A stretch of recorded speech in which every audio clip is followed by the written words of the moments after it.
Bonsoir à tous et bienvenue aux 19h de la télévision du Burkina. Voici les titres. Le réseau des parlementaires pour la sécurité nutritionnelle veut augmenter le budget alloué à cette problématique avec ses partenaires. Ils réfléchissent sur un document de plaidoyer. En outre, une détaxation des produits entrant dans le traitement de la malnutrition est aussi à l'ordre du jour. Et puis contribuer à la réduction de la prévalence du VIH chez la femme en âge procréé. Tel est l'objectif de l'association AMIE, une association qui œuvre pour l'élimination de la transmission du VIH de la mère à l'enfant. Elle vient de lancer ses activités au profit des femmes de 15 à 49 ans de la région du centre. Le réseau des parlementaires pour la sécurité nutritionnelle est en conclave avec ses partenaires. Ils réfléchissent sur un document de plaidoyer pour une augmentation du budget alloué à la nutrition qui est de l'ordre d'1 milliard de francs CFA. Il est aussi envisagé la détaxation des produits entrant dans le traitement de la malnutrition pour une meilleure prise en charge des enfants. Roger Kam et Zalissa Sanfo. Honorable député, sauver les enfants du Burkina Faso de la malnutrition. C'est le combat que ces députés membres du réseau des parlementaires pour la sécurité nutritionnelle mènent. Réunis ici avec leurs partenaires sociaux, ils se donnent la main pour rédiger un mémorandum, un plaidoyer. Ces députés prônent l'augmentation du budget alloué au secteur de la nutrition et la détaxation des produits entrant dans la prévention et le traitement de la malnutrition. Seul gage pour eux de vaincre ce mal. Le financement au niveau de la nutrition est un financement beaucoup plus extérieur. Il n'y a que des partenaires techniques et financiers qui financent la nutrition. L'État fait des efforts, mais nous souhaiterons que les financements domestiques soient beaucoup plus accentués, parce que de plus en plus, nous savons que les financements extérieurs s'amenuisent. L'autre chose, la détaxation, c'est une loi. Et vous savez, comme c'est le Parlement qui vote les lois, si nous arrivons à élaborer un bon document de plaidoyer, soit le gouvernement porte un projet de loi pour venir à l'Assemblée, soit les députés vont porter une proposition de loi pour la détaxation donc, des intrants. Pour le ministère en charge de la Santé, c'est un accompagnement qui tombe à pic. La malnutrition sévit toujours au Burkina Faso et elle est toujours sévère. La malnutrition chronique surtout a une prévalence encore élevée qui s'établit à plus de 20% chez les enfants de moins de 5 ans. Et nous avons aussi les autres types de malnutrition, la malnutrition aiguë, l'insuffisance pondérale qui sont aussi à des niveaux élevés par rapport au seuil critique que l'OMS a fixé. C'est 1 milliard de francs CFA qui a été alloué au secteur de la nutrition en 2017. Pour 2018, ce sera 1,5 milliard de francs CFA. Et ces parlementaires espèrent peser de tout leur poids pour que ce budget atteigne 3 milliards de francs CFA. Une délégation du Conseil régional de l'Est a effectué une série de visites dans la ville de Fadangourma. Elle s'est rendue au centre hospitalier régional, à la maison d'arrêt et de correction et dans un centre d'accueil d'enfants en difficulté. Une occasion pour apporter du soutien aux pensionnaires et surtout encourager le personnel. Aimé Douamba, Yaya Traoré et Mahamadi Ouedraogo. Les élus régionaux de l'Est visitent quelques structures sociales de la ville de Fadangourma. Il s'agit du centre d'accueil des enfants en détresse, de la maison d'arrêt et de correction, ainsi que du centre hospitalier régional de Fadangourma. L'objectif de cette sortie, le mot d'ordre est les lancé. difficultés auxquelles les pensionnaires de ces structures sociales font face. Nous avons compris qu'au niveau de l'hôpital, il y a vraiment besoin de faire quelque chose. Parce que les gens dorment à même le sol. C'est pour cela que nous allons également mettre la pression pour que l'hôpital qui a été promis à la région de l'Est se réalise dans de meilleurs délais. Un geste qui rencontre l'assentiment des responsables de ces services.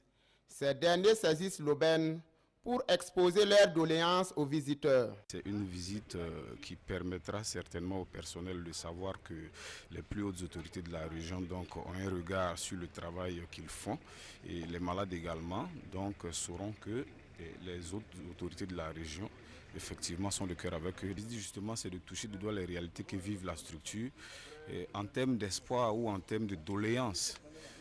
C'est d'espérer que, en tout cas sur ce site-là, qu'on puisse avoir de l'aide pour réflexionner. C'est un sentiment de joie, ça nous montre qu'il y a des gens qui pensent à nous. Je pense que s'ils tiennent à leurs promesses, ça pourrait nous aider. À chaque étape de cette visite, la délégation a offert des vivres et des savons aux responsables de ces structures sociales pour soulager un tant soit peu leurs problèmes de restauration.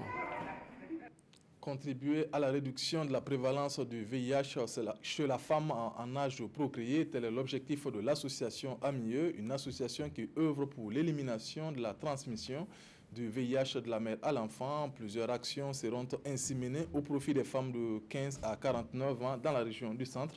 Une initiative soutenue par les autorités régionales qui ont procédé au lancement officiel des activités aux côtés des membres de l'association. Reportage Draman Guéné. Le mot d'ordre est lancé. Les membres de l'association AMI vont bientôt parcourir les régions du centre et du centre-ouest pour prêcher les bonnes méthodes de lutte contre la transmission du VIH de la mère à l'enfant. Au programme des activités, 1440 causeries éducatives sont prévues dans 700 villages de ces deux régions. Les objectifs à atteindre en matière de lutte contre le VIH-Sida et les IST, l'élimination de la transmission mère-enfant est l'une des solutions qui vont nous permettre d'atteindre ces objectifs. C'est une campagne de sensibilisation qui court jusqu'en juin prochain.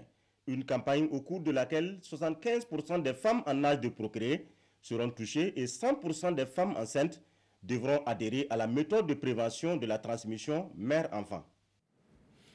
Le barrage Tout est simple, connu sous le nom de barrage Umaru Kanazoe, est en cours de réhabilitation. La première phase des travaux qui concerne le renforcement de la digue se déroule normalement selon la délégation composée de la direction régionale de l'eau et de l'agence de l'eau du Nakambe qui a effectué une visite.